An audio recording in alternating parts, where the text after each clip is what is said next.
Hay un llamado de parte de Dios para esta iglesia. Hay un llamado de parte de Dios para nuestras vidas que no lo podemos negar ni lo podemos ocultar. Y con la ayuda de Dios en esta tarde quiero hablarles del llamado de Dios. Diga conmigo, el llamado de Dios. Si lo va a decir así con tan poca gana, yo cierro la Biblia. Dígalo con ganas, diga el llamado de Dios. Porque ha sido algo que me ha cautivado. Porque a los 14 años encontré que no había otra razón más extraordinaria en la vida que aceptar el llamado de Dios. Y hablamos tan livianamente o tan libremente del llamado de Dios que no nos damos cuenta de qué se trata. Y cuando estaba allá en Suecia, viendo los caminos que Dios abría, viendo las puertas que Dios abría, estaré en el próximo mes ministrando junto a los oradores quizás más importantes del mundo, en una plataforma más de 20.000 personas, para enseñarles, para decirles lo que Dios está haciendo en Aliento de Vida. Estaremos viajando a todos los continentes, estaremos viendo qué es la mano de Dios sobre nuestras vidas. Hay un momento de un enorme desafío, hay un momento donde no te podés dormir, hay un momento donde tenés que prestar atención porque Dios te está llamando. Y quiero comenzar con una de las frases que más he abrazado a lo largo de mi vida. Dios nunca llamó a hombres perfectos. Sencillamente perfeccionó a los que llamó. Permítanme hablarle de lo que más estimo en mi vida y curiosamente nunca les he predicado, quizás de manera aleatoria, pero no específica, el llamado de Dios. En la hora más crítica, cuando la misma historia requería de alguien que cambiara el curso de lo que estaba sucediendo, cuando el hombre se estaba a punto de autodestruir o sencillamente contaminaba todo lo que tocaba, ¿qué dice ahí? Dios llamaba a hombres para producir un cambio, alterar el curso de la realidad o simplemente, ¿qué dice ahí? Para que lo representara.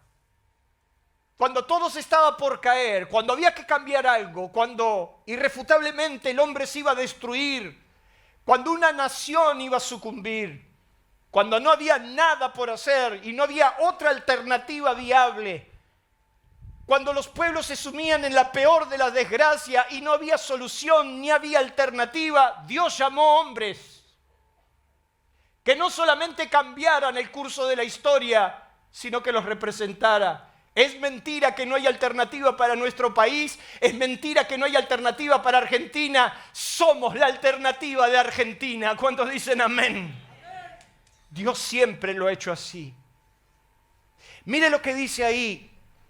La convocatoria siempre fue superlativa, ya que frente al llamado de Dios los hombres no solo fueron sorprendidos, en muchos casos iluminados y hasta transformados para hacer la labor que debían hacer. No tenían nada de especial, eran hombres comunes y corrientes, pero que en las manos de Dios dejaron de ser ordinarios para convertirse ¿en qué?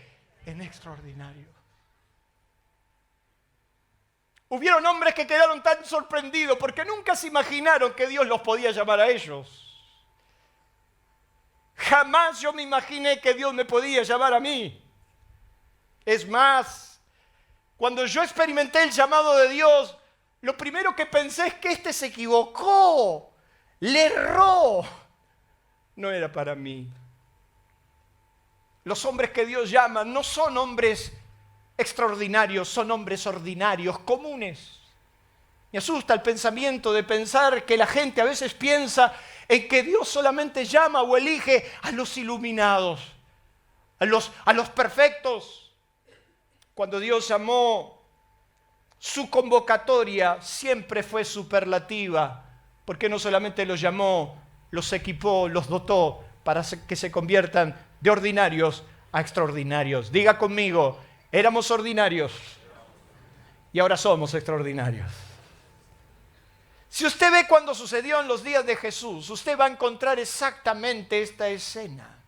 Cuando Jesús va a llamar a sus discípulos, dice el Evangelio de Lucas que en aquellos días Él se fue al monte a orar y pasó toda la noche orando a Dios. Diga conmigo, toda la noche. Parece que la elección que tenía que hacer Jesús era bastante puntual porque no le tenía que errar en nada. Pero dice que pasó toda la noche orando a Dios y cuando era de día llamó a sus discípulos y escogió a 12 de ellos, a los cuales también llamó, ¿cómo? Apóstoles.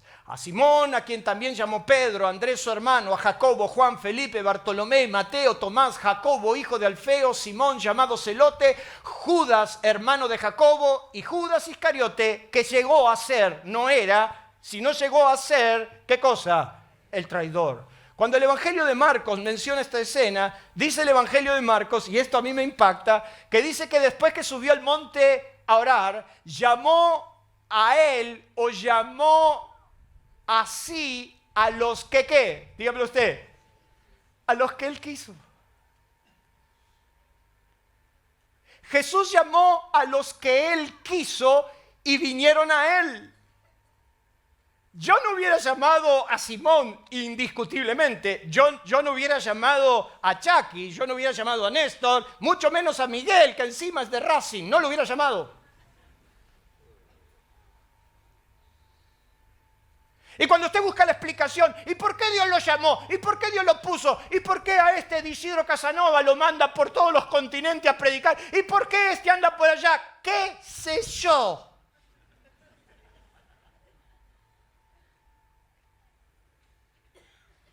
Él me llamó porque Él quiso. Tan sencillo y tan profundo. Y le buscamos explicaciones y le buscamos el pelo para ver por qué razón y bajo qué circunstancia, qué argumento. No. Dice que Él llamó a los que Él quiso. Hay una sola razón por la cual fuiste convocado, sencillamente porque Él. Y Él no se equivoca. Quiero que usted me acompañe. Estos 12 hombres realmente eran una combinación poco alentadora para hacer historia. Créanme que cuando usted investiga a estos 12 se da cuenta que no era la Trump de la Trump. Estos 12 hombres realmente eran una combinación poco alentadora para hacer historia, pero Jesús los eligió y supo por qué. 4 eran pescadores, que era un oficio común, o sea, no eran ingenieros bioquímicos, no eran de la NASA, no vinieron con una neurona aparte que los hizo distinto. Diga conmigo, eran pescadores. El pescador era un oficio normal, común y corriente. Cualquiera era pescador. Eran oficios comunes y corrientes. Uno era publicano, recaudador de impuestos o traidor a la patria. Uno era de la FID, Mateo. Y alguien se ha preguntado, ¿de la FID puede salir algo bueno? Que me perdonen los que trabajan en la FID. No es nada personal, solo oro para que caiga fuego del cielo, nada más.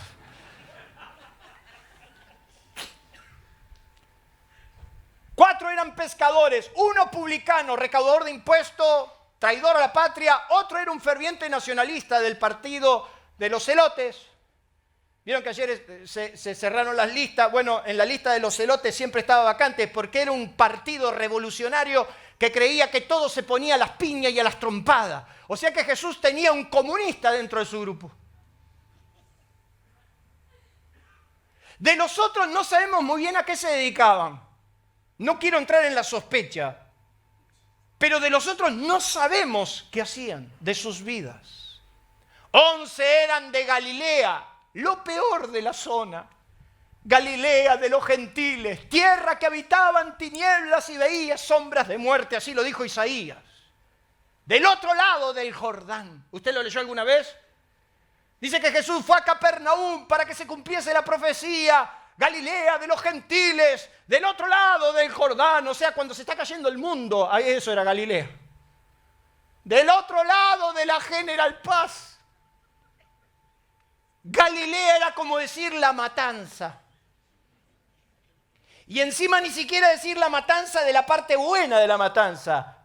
Galilea era de la parte mala de la matanza. Por eso cuando le dijeron que Jesús venía de Galilea, ¿qué dijeron los religiosos? Con justa razón, hermano, no le peguemos. Con justa razón. ¿Qué dijeron? De Galilea. De Galilea nunca salió nadie bueno.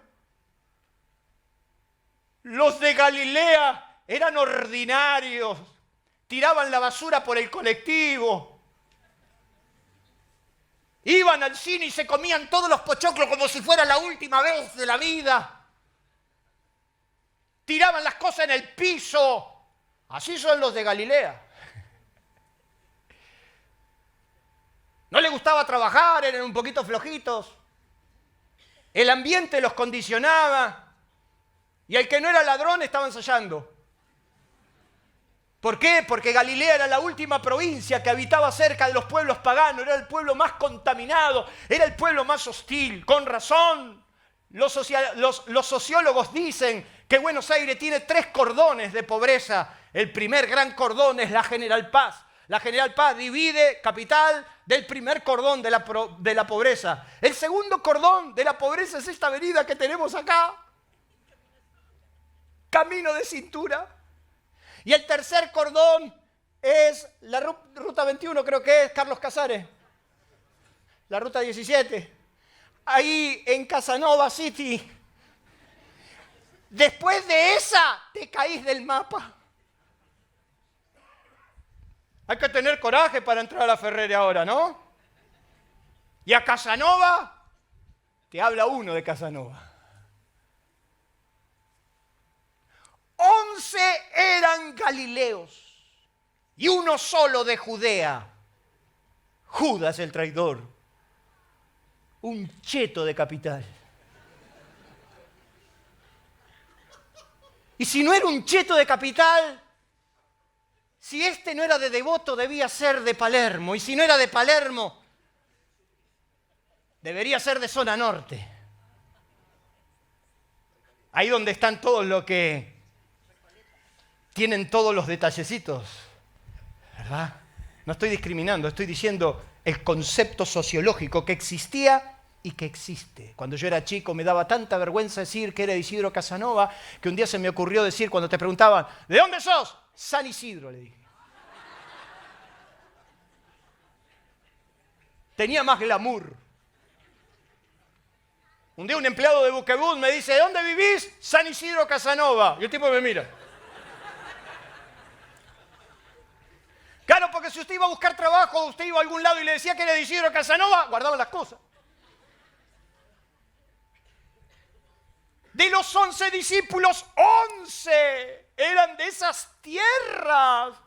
Esos que aprendieron a hacer torta frita en el camino para venderle y no pagar impuestos.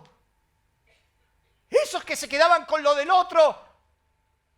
O un simple trabajador que no tiene otra alternativa que vivir en esos lugares. Pero que es tan igual o más honesto que cualquiera.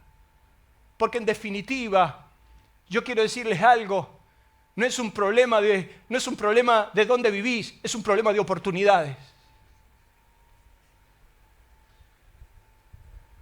Estos 12 eran una combinación terrible y Jesús los eligió. Los eligió para hacer la obra más extraordinaria que usted se podría imaginar. Pero algo pasó y yo quiero que usted me acompañe a Lucas capítulo 6. Lucas capítulo 6.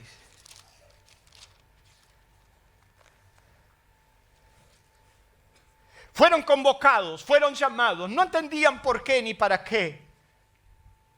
Pero algo pasó, diga conmigo, algo pasó. Acto seguido que Jesús los convocó, dice en el versículo 17, y Jesús descendió con ellos, Lucas capítulo 6, verso 17, descendió con ellos y se detuvo en un lugar llano en compañía de ¿quiénes? ¿De quiénes? Dígamelo usted. De sus discípulos. O sea, Jesús los llamó y dijo, bueno muchachos, vamos a la práctica. Y entonces se fue con sus discípulos y sus discípulos no tenían muy clara la película, no sabían a qué habían sido convocados. Ellos estaban pensando en que iba a haber una revolución, un nuevo reino, que Israel se iba a levantar como nación, que Jesús era el líder y que si nos llamaron a las piñas, el que era el de los elotes estaba contento. Entonces dice que descendió con ellos y se detuvo en un lugar llano en compañía de sus discípulos y una gran multitud de gente de toda Judea, de Jerusalén, de la costa de Tiro y de Sidón, que habían venido para oírle y para ser sanados sus enfermedades, y los que habían sido atormentados de espíritus inmundos eran sanados, y toda la gente procuraba tocarle porque poder salía de él y sanaba.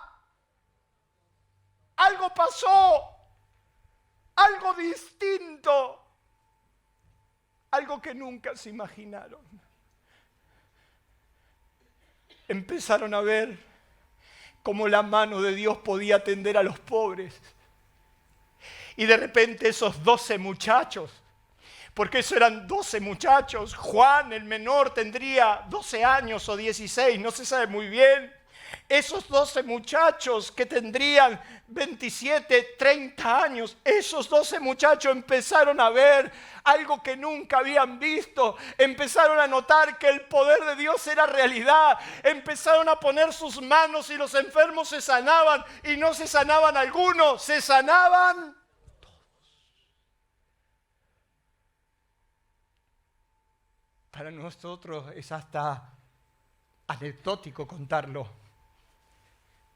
Pero imagínense cuando de repente se encontraban con los paralíticos y los levantaban. De repente los que tenían cangrenas fueron sanados y empezaron a darse cuenta esos 12 muchachos que no estaban para fundar un nuevo partido, estaban para cambiar la historia de su nación. Nosotros no estamos para darle de comer a la gente, nosotros estamos para cambiar el curso de nuestra nación. Aliento de Vida ha sido llamada a saquear, a movilizar, a cambiar nuestra nación en el buen sentido de la palabra. Dele un fuerte aplauso a Dios por eso.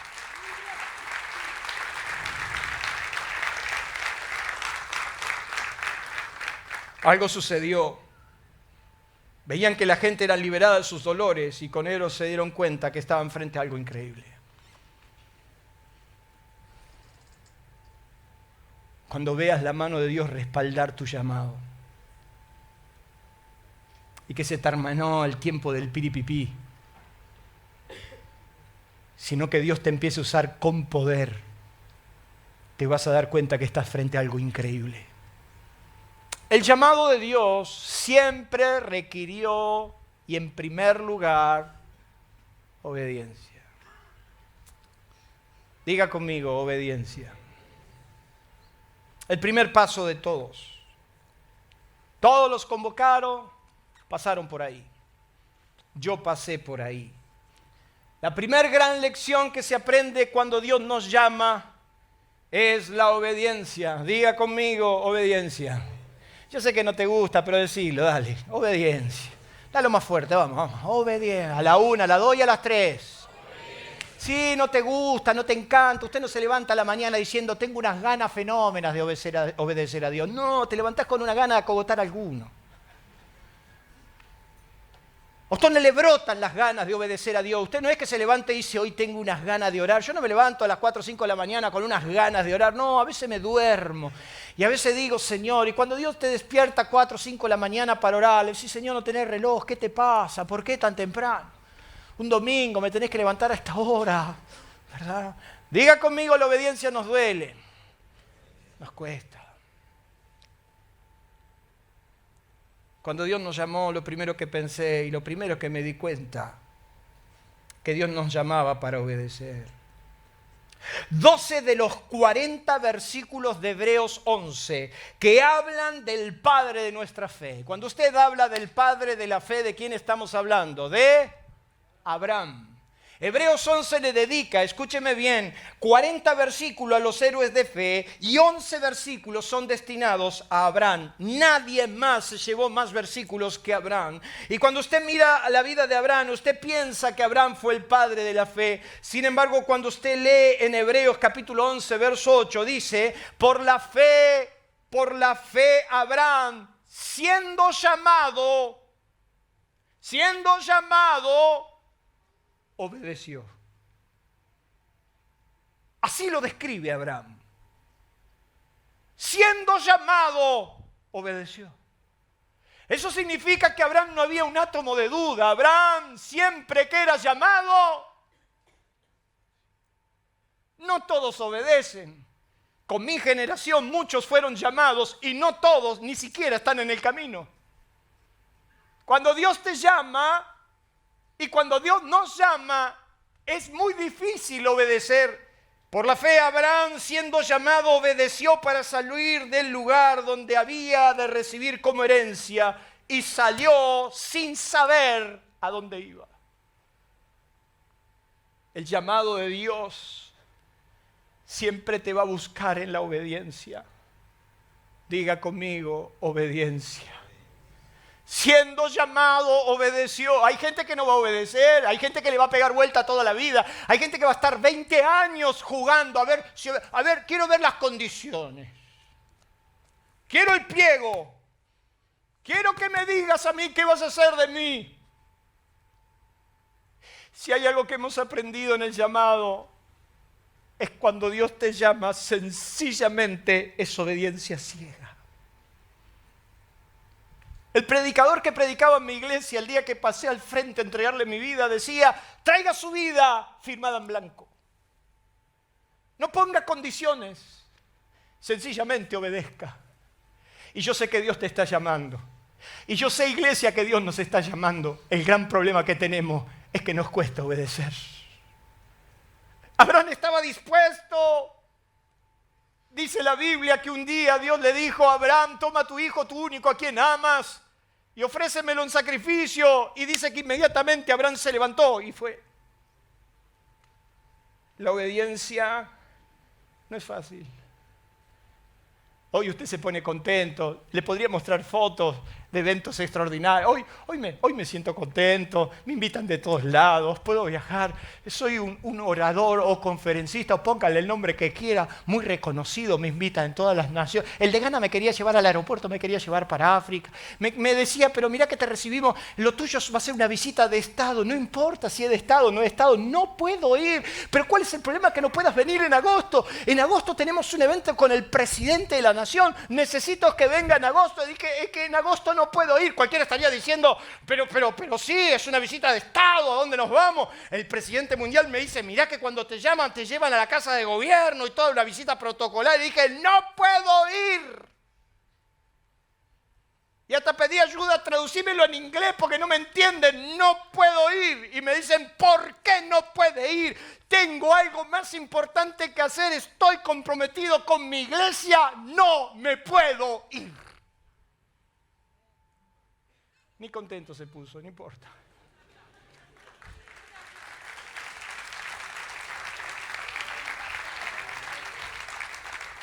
Pero no siempre fue así.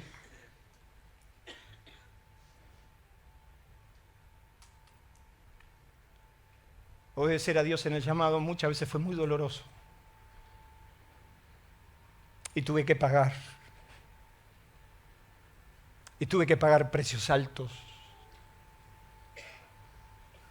Cuando Dios te llama, la obediencia es el primer paso. El llamado de Dios va a requerir obediencia y va a requerir, ¿qué dice ahí? Revelación. Permítanme, muchachos, por favor, y préstenme mucha atención. Porque cuando Dios llama a un hombre, cuando Dios llama a una iglesia, no es un hecho normal. Es un hecho superlativo. Porque Dios va a revelar sus propósitos, va a descubrir, va a manifestar. Dice que la palabra revelar significa describir, manifestar ignorando lo secreto, proporcionar indicios o certidumbre de algo dicho por Dios, manifestar a los hombres su futuro oculto. La experiencia del llamado de Dios sigue siendo sobrenatural. No es algo común ni emocional. Es más, trato en lo posible de que cuando alguien me dice que Dios lo llamó, bajarle todas las emociones a cero. Sí, yo sé que usted piensa de mí que soy un insensible. Así me lo dijeron, así los estoy leyendo. Dios en este momento me da revelación y me dice que usted está pensando así. Hemos bajado tanto el concepto, lo hemos vulgarizado a tal punto que cualquiera llama y todos piensan que el llamado de Dios es una emoción. ¡Ay! Estaba tocando Gustavo. Y yo sentí, pastor, yo sentía. el fuego, el fuego, el fuego. Y usted los ve que están, el fuego, y hay algunos, parecemos eso No, no lo voy a decir. Entonces pensamos que el llamado de Dios es una emoción, es un sentimiento, y ahí les va a aquellos que se embarcaron en una emoción, en un sentimiento, en que simplemente una noche muy emotiva donde nos movía. Yo quiero decirte que el llamado de Dios es una experiencia sobrenatural, algo superlativo que transforma tus emociones, sentimientos, personalidad, carácter, tu visión personal de la vida y de todo tu entorno, porque sencillamente recibí revelación de Dios para el propósito por el que naciste. Cuando Dios me llamó no fue natural, fue sobrenatural, cambió mi vida. Yo era vulgar, maleducado, hablaba malas palabras, insultaba a todo el mundo, andaba persiguiendo a las mujeres como loco. Obviamente con esta facha era imposible, ¿verdad? Pero cuando Dios llamó y me cambió hasta el carácter. Yo era el contestón, el preguntón en mi casa. Mi papá lo volvía loco. El día que llegué de ese campamento, mi papá me vio la cara y me dijo, algo te pasó. En la división algo pasó, en el colegio algo pasó. Mis sentimientos cambiaron, nunca más. Con la mujer que me ponga novio me voy a casar y ahí la tiene hace 30 años. Aprendí a respetar. Cuidé mis emociones, mis sentimientos, mi entorno cambió, gravitó toda mi familia. Ahora ya no quería ser ingeniero, ahora quería ser predicador. Cambió mi visión particular de las cosas, cambió mi visión, quería ser un empresario, llenarme de dinero, renuncié a todo eso, dejé todo eso hasta el tiempo que Dios dijo, ahora sí. El día que renuncié a mi trabajo, porque me impedía servir. El día que fui a decirle a mi jefe que dejaba mi trabajo, y no estoy diciendo que hay que hacerlo por una sencilla emoción, tenía un llamado de parte de Dios. Yo me acuerdo que después que renuncié, bajé a mi oficina donde yo trabajaba, me arrodillé y le dije al Señor, ahora sí, Señor, soy todo tuyo. El llamado de Dios te transforma, te cambia tu visión personal, tu visión de la vida. Ahí andábamos enamorados con los muchachos del conjunto, nos habíamos enamorado de nosotros mismos. Las chicas de la iglesia en aquel tiempo sospechaban que nosotros qué éramos. Acá tengo testigos de eso. Hasta nos vestíamos igual, ¿te acordás, Jorge? Nos vestíamos todo igual. Traje negro, corbata rosa.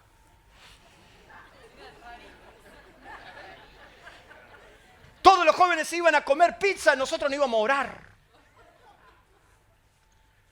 Todos los normales andaban por ahí, nosotros los anormales no íbamos de retiro. Ayunábamos, vivíamos ayunando. Mi mamá nos suplicaba que comiésemos, ahora nos suplican que no comiéramos. Vivíamos para juntarnos, para orar, para clamar. Nuestro entorno cambió, nuestra vida cambió, porque el llamado de Dios es una revelación sobrenatural que te cambia.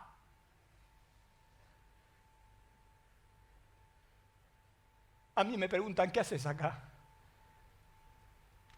Mis amigos me dicen, ¿qué haces yendo a San Justo?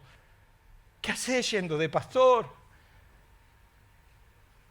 Tengo que soportar problemas internos, problemas externos. El martes bajé de mi camioneta acá y otra vez, por enésima vez, parece que es un aguijón. Uno estacionado ahí enfrente me empezó a gritar desde la otra acera.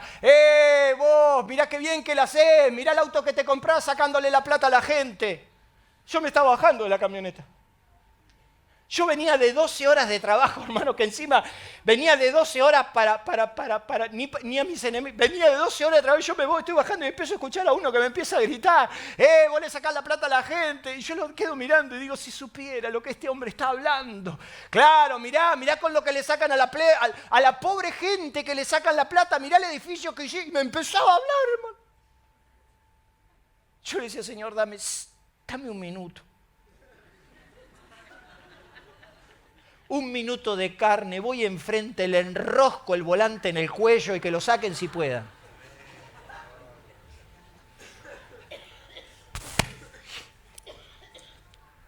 Simplemente lo miré y le dije, ¿sabes que te estás equivocando?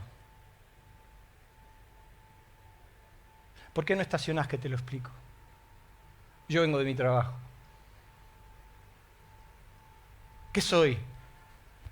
¿Soy el mejor por esto? No, me fue revelado. Yo no estoy inventando qué quiero hacer de mi vida. Yo sé lo que Dios quiere de mi vida.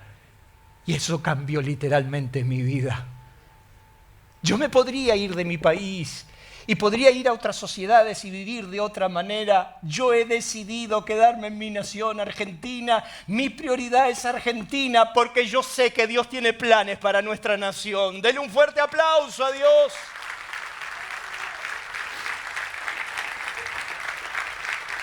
Éxodo capítulo 3. Vaya a Éxodo capítulo 3, yo sé que usted lo sabe, me voy a apurar, usted me va a dar tiempo hoy, ¿verdad? Éxodo capítulo 3, ya usted sabe de qué personaje estoy hablando de Moisés. Apacentando Moisés las ovejas de Jetro, su suegro, sacerdote de Madián, llevó a las ovejas a través del desierto y llegó hasta Horeb, monte de Dios. Otro día le hablo de eso. Y se le apareció el ángel de Jehová en medio del fuego, en medio de una zarza. Pare y míreme. La zarza era un arbusto seco, espinoso, con hojas lobulosas y flores blancas. Llegaba entre 4 y 5 metros de altura. Para aquellos que pensaron que la zarza era un arbusto chiquitito, yo quiero decirle que no es así. La zarza que crecía en la zona era un arbusto, precisamente una planta seca, espinosa, con hojas lobulosas de flores blancas, que llegaba entre 4 y 5 metros de altura, que se extiende en numerosas regiones del África, en la península del Sinaí, precisamente es oriunda de la península del Sinaí, en Palestina y riberas del Mar Muerto. El problema no era el tamaño de la zarza, sino el problema es que la zarza ardía en fuego y no se consumía. Y Moisés dijo, yo voy ahora a ver qué está pasando con esa zarza. ¿Por qué esa zarza no se consume? Verso 4, y viendo Jehová que él iba a ver, lo llamó Dios. Subraya esa palabra. Lo llamó Dios de en medio de la zarza y le dijo, Moisés, Moisés. Y él respondió, heme aquí, dijo, no te acerques, quite tu calzado de tus pies, porque el lugar en que tú estás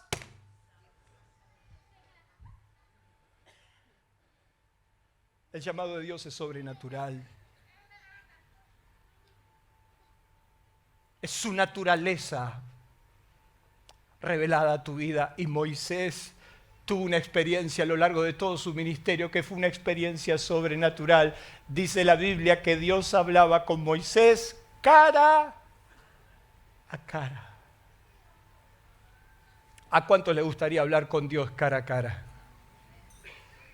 La experiencia del llamado es una experiencia de revelación. Todos me preguntan qué va a pasar en Argentina. Todos piensan que vamos a volar por los aires. Sí, es verdad. Les dije hace 6 meses atrás que enfrentábamos la peor crisis de los últimos 70 años. ¿Eso cambió, Ángel? No, va a empeorar. Pero hay algo que está por encima de todo eso. Y es la revelación de Dios. Que Dios ama tanto, pero tanto esta nación, que le ha dotado de hijos como ustedes y como yo, que puede hacer posible que ni de los políticos, ni de los partidos, sino que de una iglesia que se plante sobre esta nación, las cosas pueden cambiar. Y eso es revelación. Estoy por revelación. No estoy por emoción. Mi dinero lo invierto en mi país por revelación, no por emoción. ¿Y por qué le mostré la foto que le estoy mostrando? ¿Y por qué les quiero hacer parte? Porque hay un llamado de Dios para esta iglesia. Hay un llamado que cae sobre ustedes, muchachos. Hay un llamado que está viniendo de parte de Dios como un río que nos está llamando, que nos está pidiendo, que nos está sugiriendo, que nos está anhelando, que nos está diciendo, es hora, ya no hay más tiempo. Y eso es revelación. El llamado de Dios siempre requirió, ¿qué cosa? ¿Me lo puede decir más fuerte? Compromiso. Estamos en una sociedad bastante flojita. Compromiso es la obligación contraída, palabra dada, escritura o instrumento en las que las partes se otorgan por dicho convenio. Dicho y lisa y llanamente es la responsabilidad de cumplir. Vivimos un cristianismo sin compromiso, hermano. Yo no lo tomé a mal, pero es así.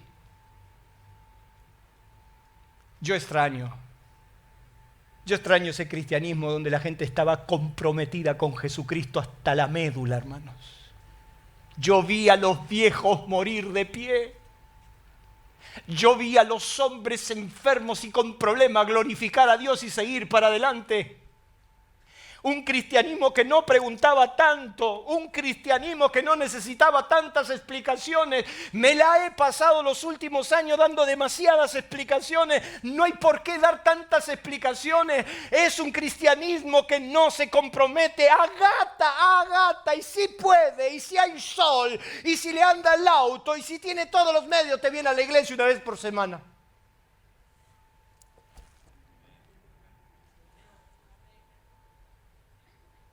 ¿Cómo hacíamos? Martes, jueves, sábado, domingo. Miércoles ensayo, viernes ensayo. De martes a domingo. ¿Qué estamos diciendo? ¿Que queremos eso? No, yo entiendo, las cosas cambian, vivimos otra sociedad, yo no lo puedo compartir. Pero hermanos, una vez por semana.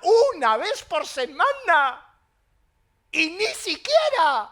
Y le andamos al salteadito durito y parejo. ¿Usted cree que a mí me afecta? A mí no me afecta en lo más mínimo. Aunque las butacas estén vacías, seguiré predicando y con la misma fuerza y pasión, porque es por convicción.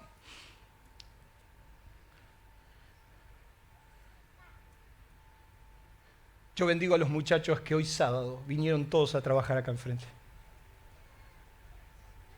Muchachos, Dios los bendiga. Los que todos los sábados vienen a trabajar, estamos comprometidos para terminar ese lugar. Y muchos están esperando que Papá Noel ponga la plata y se termine todo. No es cuestión de Papá Noel, es cuestión de entender el compromiso que nosotros tenemos. Y hoy de repente le pregunté a mi esposa, le digo, ¿dónde se fue Matías? Este vino tarde y se levantó temprano. No, se fueron porque fueron a trabajar a la iglesia. Y yo no sabía, le pregunto a José, le pregunto a David, ¿hoy que trabajan? Sí, hoy ya trabajan. Y hay más de 20 trabajando. Bendito sea Dios. Ahí están los anónimos, los que se comprometen hasta las médulas. Esta casa se levantó así. Yo no sé si los músicos se acuerdan, un día fui a un ensayo de ellos. Soy bastante observador. Y había notado que en la obra no venían a colaborar. Usted no tiene obligado. No, tampoco es una cuestión de obligación. Pero de repente me había notado que en esta obra nunca venían los músicos. Es como que tenían las manos muy conservadas. Entonces vino un ensayo y le dije a Jorge, ¿me dejás? Sí. Le digo, Gustavo, ¿me dejás? Sí. Quiero decirles algo. Músico que no veo enterrado en los cascotes, músico que a esta plataforma no sube. Me pegué la vuelta y me fui. Al otro fin de semana estaban todos los músicos acá. Gloria.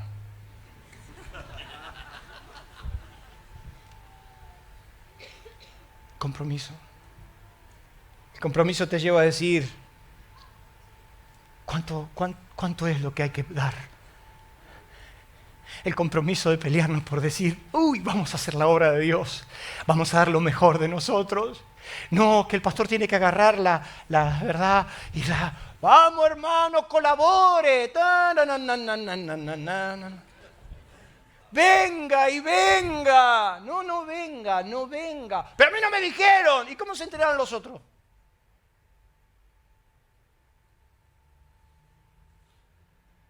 El compromiso se nota. Y por eso ustedes pueden ver los respaldos. Dios le dijo a Noé, haceme un arca de 3 pisos, hacela de esta y de esta y de esta manera. Le costó 100 años de trabajo, 100 años. Dice que tenía 500 años cuando Noé empezó la obra y terminó a los 600 años. 100 años de trabajo duro, 100 años de inversión, 100 años de poner y nosotros llevamos 34 años y vamos para adelante. 100 años.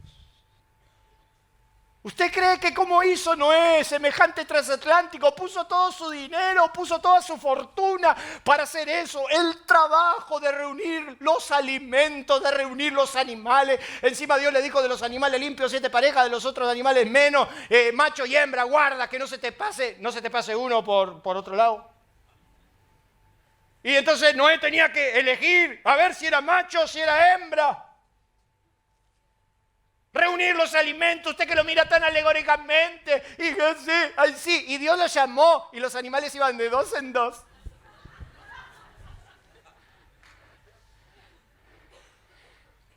Tuvo que agarrar los animales, acorralarlo, meterlo, poner su dinero, gastar su fortuna. Se cree que no era un hombre adinerado, un hombre lleno de dinero, de recursos, que los puso todos, porque había que reunir, aparte de reunir el alimento, hermano. Imagínense cuando le traían los resúmenes de cuentas. Es como cuando Diego Moyano o David Luna me mandan los resúmenes de cuentas, ¿verdad? La sangre de Cristo, del Hijo del Dios viviente. Y me mandan los resúmenes de cuentas. Imagínense cuando le decía el hipopótamo come el hipopótamo, y los problemas entre los animales, reunir el alimento, reunir todo. ¿Usted vio en algún momento que Noé se puso tenso, dijo no aguanto más, no puedo más? Ni siquiera está dicho. Lo único que dice Hebreos que por la fe Noé, cuando fue advertido por Dios acerca de cosas que no se veían con temor, preparó el arca en que su casa se salvase y por esa fe condenó al mundo. Eso se llama compromiso.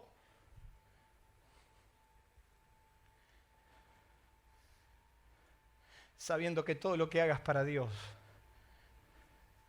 tiene su justa retribución, porque Dios no es deudor de nadie, hasta un vaso de agua. Yo ahora tengo un compromiso con esa gente de Suecia, hermanos. Dije, ¿cuántos jóvenes se juntan? Muchachos, si ustedes vieran el lugar que tienen esos jóvenes, tienen cancha, tienen mesa de pool, de ping-pong, un horno que pega toda una cocina para que los jóvenes... Entonces le pregunto a la chica, ¿cuántos jóvenes hay? Me dijo, mira, 10.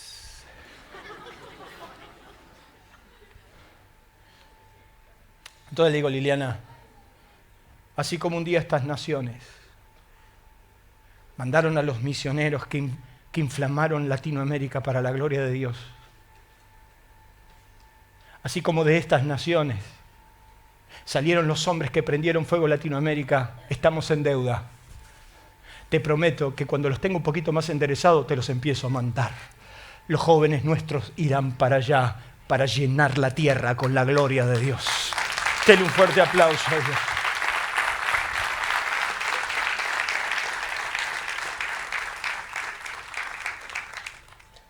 Estuve en iglesias donde los bomberos se cansaron de ir y me lo decía el relator, el guía de tour. A esta iglesia venían los bomberos a apagarla porque se prendía fuego. Hoy son museos. Hoy las iglesias están vacías. En los países que sembraron sobre nuestras tierras, es tiempo que América Latina, que Argentina se levante y llene la tierra con la gloria de Dios, pero para eso primero tendrá que vivirla.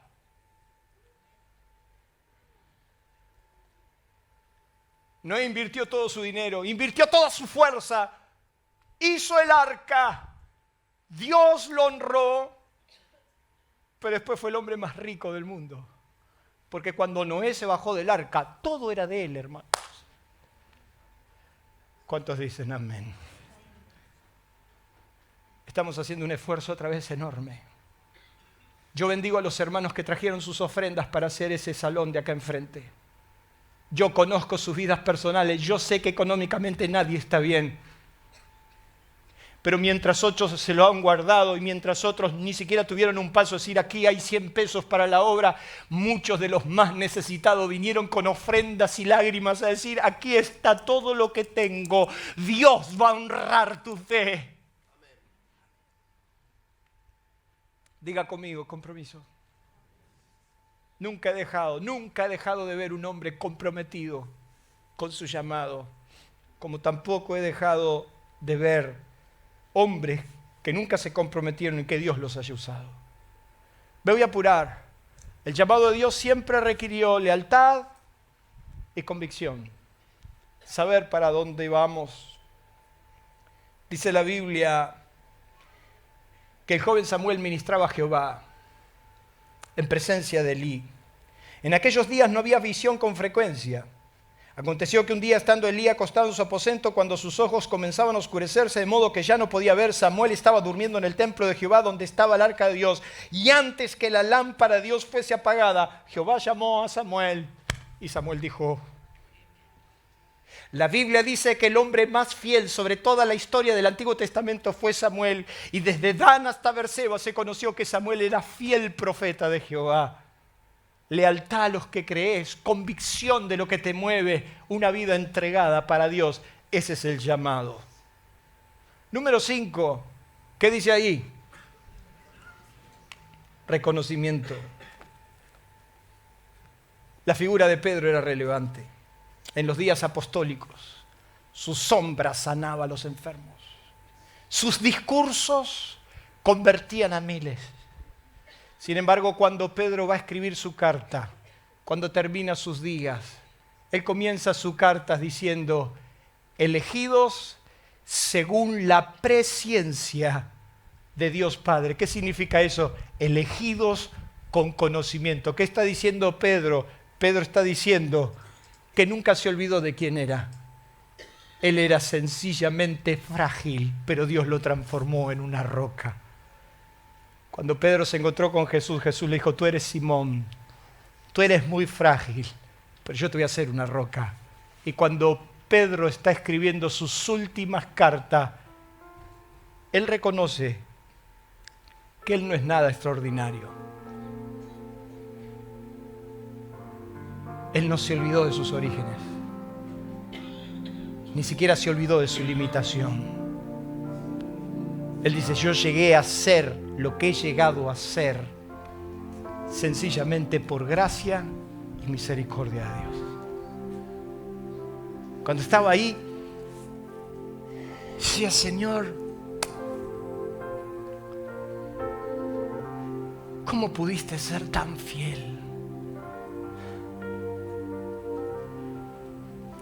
Nada de lo que podría haber logrado en mi vida, nada tendría razón de ser si no es por gracia y misericordia. Dios le dijo a Israel, yo te pongo en casas que no edificaste y habitarás viñas que no plantaste. Lo único que te pido es que cuando estés ahí adentro no te olvides. Lo único que Dios nos pide es una memoria activa, un reconocimiento constante. Yo soy lo que soy por gracia y misericordia de Dios. Un llamado por Dios siempre sabe que es Dios. Y entonces toda la gloria será para Él.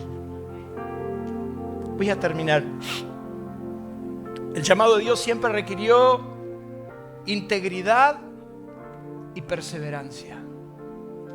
El apóstol Pablo, en 1 Corintios, yo creo que usted me acompaña a 1 Corintios, solo 5 minutos más.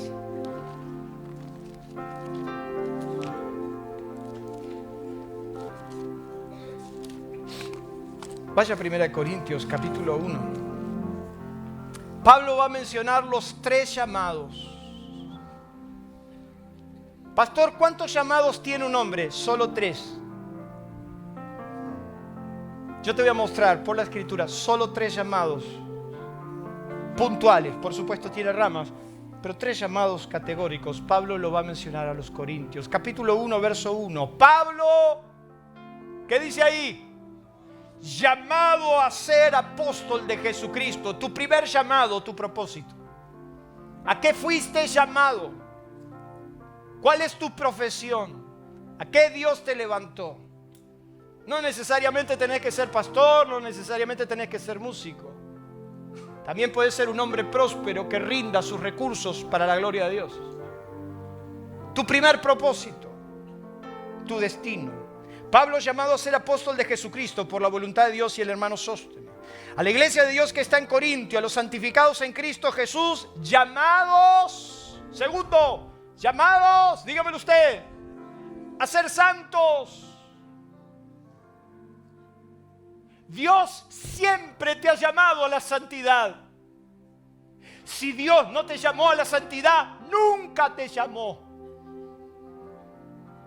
Y esto me ha costado años. Dios no te comparte.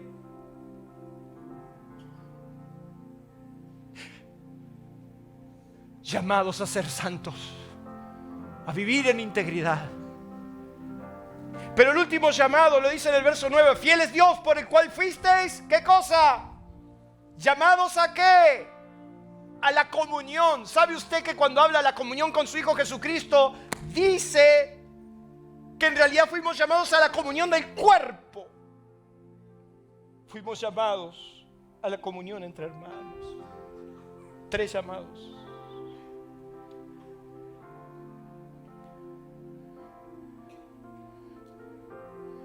¿Qué dice ahí? El llamado de Dios siempre requerirá aceptación.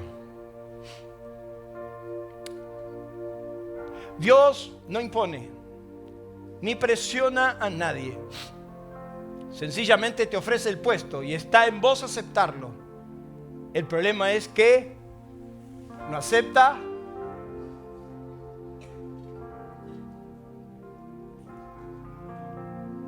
Un llamado va a requerir decir sí, acepto.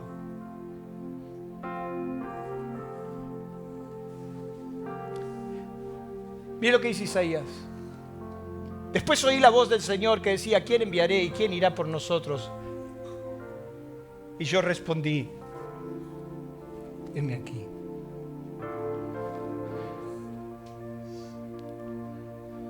Hace 34 años yo dije esto. La pregunta en esta noche: